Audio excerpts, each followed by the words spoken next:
This was supposed to come out in December. Oops. Well, whatever, let's do it anyway. Hi! These are some of my favorite bits of game animation I saw in 2019. Let's begin with one of last year's early animation highlights, Anthem. I think it's fair to say that this is some of the best-looking animation in a BioWare game yet.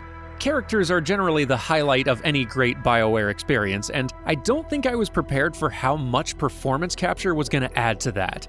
Like, Owen, as he is voiced by TJ Ramini, is already really charming. But Owen, voiced and physically performed by Ramini, brings a new level of charisma to that character that I don't think would have come across otherwise. Hey, considering that the monitor is both Lancer and Cypher, we could probably use a very fabulous Cypher Javelin pilot combo of our own.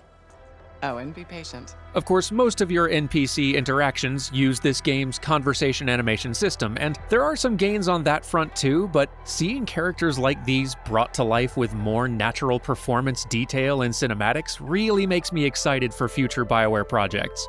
Also, running, jumping, and especially flying around in a javelin just feels cool as heck, in large part because the animation sells their power so well. I will never get tired of sprinting toward a ledge and launching into the air in this game. It just feels so cool. Next, I want to talk about Sekiro. The animation in FromSoft games has rarely been the most polished looking in the AAA space, but it almost always succeeds where it matters: functional clarity. And that clarity is crucial in a game like Sekiro, where players are expected to watch enemies carefully and react to their attacks with so much more speed and precision than before. The devs have talked in interviews about how they spent a lot of time tuning each enemy's attack animations frame by frame, and it shows because this game's combat would not work without those quickly recognizable tells. And for their cinematics, I love that From has maintained their trademark slow timing and scene pacing. That willingness to let characters move unnaturally slowly is a big reason why FromSoft cutscenes feel so distinct, and it allows the sudden sharp movements to feel even more surprising by contrast. FromSoft's animation team really is just getting better and better. Elden Ring cannot come soon enough. Next up, Luigi's Mansion 3. Next Level Games has one of my favorite animation teams in this industry. This is the same studio behind the previous Luigi's Mansion game for the 3DS, and one of my favorite game animation showcases of all time, the absolutely stellar Punch-Out for the Wii. I already made an entire video singing the praises of that game's animation because this team is so good at delivering both function and appeal simultaneously at 100%. And by gosh, they are good at animating Luigi. Next Level consistently brings the best out of this character, from the moments when he's feeling scared, to the moments when he starts to feel some of his confidence coming back, to the moment that, nope, never mind, he's terrified again. Whatever Next Level is working on now, I cannot wait to see it. Star Wars Jedi Fallen Order. We've seen a lot of Star Wars games with lightsaber combat at this point, and a lot of different approaches to animating it. Some of them have aimed to replicate the fighting styles of existing characters as we've seen them in the movies, and others try to create an entirely new style all their own. And one thing that I really enjoy in Fallen Order is the way that Cal's fighting animation feels like it stylistically succeeds on both fronts. The way he handles a lightsaber feels distinctly him and a little different from the stances or movements that I'm used to seeing in Star Wars games, and yet I could totally see some Jedi moving like this in a proper Star Wars movie, which is something I'm not sure I could say about The Force Unleashed. Combine that aesthetic balance with some sharp controls and some stylish finishing animations, and no wonder the combat in this game feels so cool. Also, this, one of my favorite Star Wars droids now. Just look at him. What a good little buddy. But next, Pokémon Sword and Shield. I've said before in a previous video that the animation in the Pokémon series is a triumph of scope management rather than visual flair, and that's still true here. But in addition to the fact that they keep managing to maintain a consistent level of charming animation quality across these 400 creatures and human characters, which is still a feat in its own right, I'm really digging the additional focus they're starting to put on animated personality. Like, the way the game instantly familiarizes you with the personalities of all 3 starters just by showing you how they interact with each other in one tiny cinematic is so good. And I think this cutscene highlights a shift in focus that really it's been happening over the last few generations. Game Freak appears to be focusing more and more of their resources on presenting Pokémon outside of battle, which I think is a great call.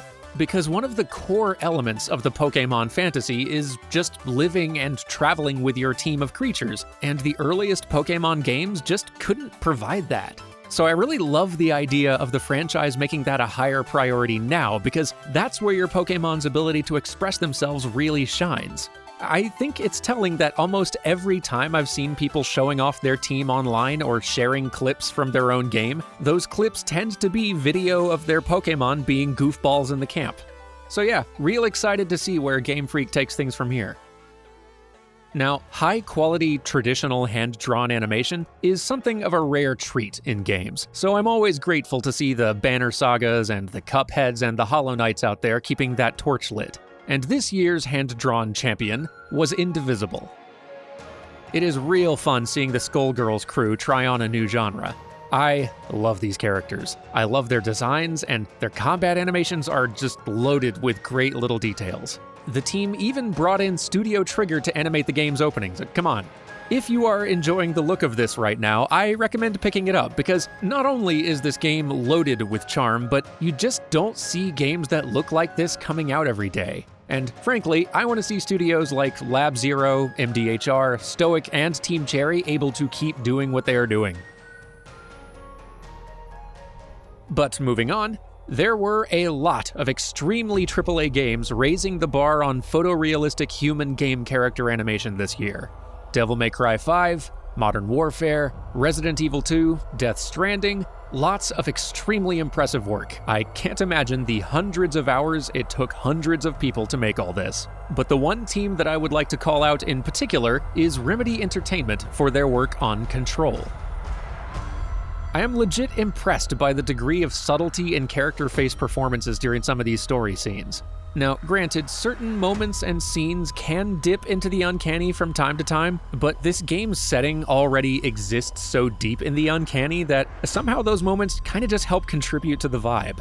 But the thing that pushed this over the edge for me, and I'm sure that this effect is in part due to the fact that your player character is based on real actor Courtney Hope, and they occasionally use some live footage of her in specific scenes, but I gotta confess, once or twice while watching these story scenes, there would be just a moment that had me questioning, wait, is this the real actor or the digital character?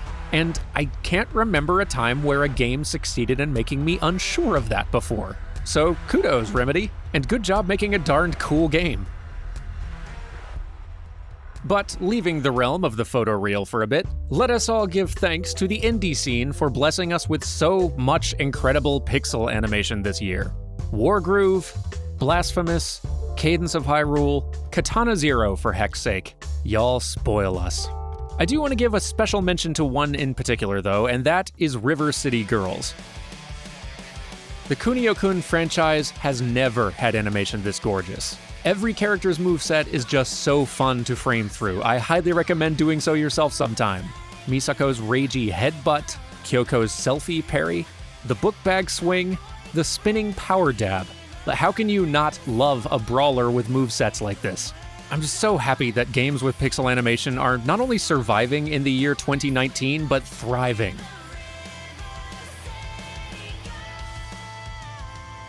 And now for a couple of honorable mentions. The first goes to Kingdom Hearts 3, which would almost definitely be on this list except for the fact that I intentionally have not played it yet. I've really been wanting to do an unspoiled playthrough of it over on Playframe once the Remind DLC drops. But I'm just gonna take a shot in the dark and guess that the animation was pretty darn good, because it's Kingdom Hearts, and the animation in Kingdom Hearts games tends to be pretty stellar, combat especially. And what I've seen of the Disney and Pixar characters in trailers looks pretty incredible, so I am real excited to finally see all this for myself pretty soon. And the other honorable mention goes to Monster Hunter World Iceborne, which I would talk about at length here, but I already said all the exact same nice things about Monster Hunter World last year, so just take everything I said back in the 2018 favorites video and add some snow, I guess, because the animation in this expansion is every bit as fantastic. And finally, before we wrap up, let's talk about Untitled Goose Game. Because having incredible game animation isn't always about realistic fidelity or massive scope or flashy movesets. Sometimes it's about getting one crucial thing exactly right. And for this game, that thing is the goose. The perfection of that waddle completes the comedy of this game.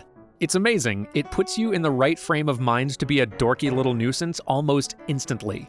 And so many of your available moves double as a tool for player expression. Like, I'm sure that this wing extension move does something practical, but most of the time I'm just using it to go nyah. Seriously though, if this waddle didn't feel just right, I'll bet that this entire game would feel noticeably less entertaining. And that makes this one incredible piece of animation.